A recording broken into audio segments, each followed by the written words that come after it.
Hi friends, আমি Somlata. The cake স্টোরিজের তরফ থেকে আরও একটা নতুন কেকের গল্প তোমাদের সঙ্গে শেয়ার করতে চলে এলাম। আজকে তোমাদের যে কেকটা শেয়ার করছি, এটা আমার এক কাকু তার বন্ধুদের জন্য জন্মদিনে নেয়।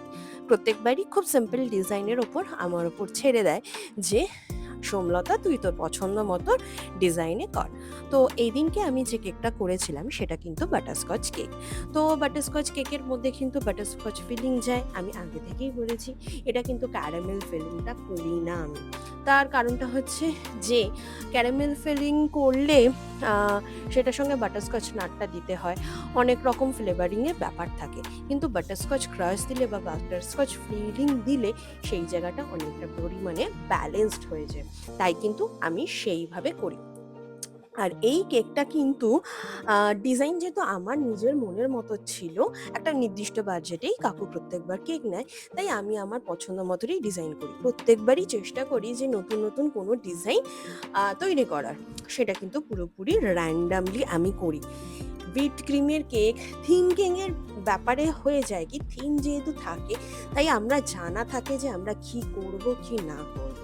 বাট যখন মনের মতো হুইট ক্রিমেরই কেক হয় আর একটা মানুষ বন্ধুদের জন্য প্রত্যেকবার জন্মদিনে নিচ্ছে, তখন তাদের ফ্রেন্ড সার্কেলের মধ্যেও কিন্তু রিপিটেড কেক করা যায় না।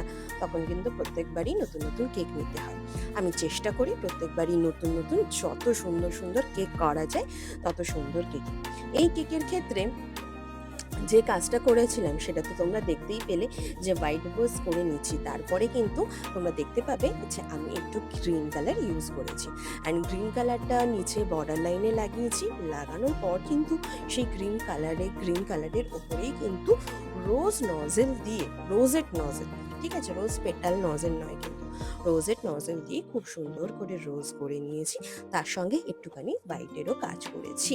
অ্যান্ড করার পর হোয়াইটের যে কাজটা করেছি সেই নজেলটাকে আমরা বলতে পারি কিন্তু ক্যাকটাস নজেল, ঠিক আছে, ওই রকমই একটু শেপ দেয়, দেখতে কিন্তু বেশ ভালো লাগে। তার সঙ্গে কিন্তু আমি সবসময় হোয়াইট পার্ল ইউজ করি। এখানে কিন্তু হোয়াইট পার্ল ইউজ না করে কিন্তু আমি গোল্ডেন পার্ল ইউজ করেছি, বিকজ এই কেকটার ক্ষেত্রে সেই সাটেলনেসটাকে আরও গর্জিয়াস করার জন্যই কিন্তু গোল্ডেন পার্ল করা। তোমরা এখানে দেখতেই পাচ্ছ যে আমি কেকটাকে কীরকম করে বানিয়েছি। তোমরা যদি এরকম সুন্দর সুন্দর কেক নিতে চাও তাহলে কিন্তু অবশ্যই আমাকে একটু হাতে সময় নিয়ে মেসেজ করো, তাহলে কি তোমাদের পছন্দ মতো ভালো মতো কেক আমি কিন্তু তোমাদেরকে বানিয়ে দেবো। অ্যান্ড আমার ক্ষেত্রে কিন্তু হোম ডেলিভারি যেমনি অপশান আছে, তেমনি আমার বাড়ি থেকে পিক আপ অপশানও আছে। তোমরা যেটা চাইবে সেটাই কিন্তু তোমরা করতে পারো। তো কেমন হয়েছে অবশ্যই কিন্তু আমার এই পোস্টের কমেন্ট করে কিন্তু জানিও।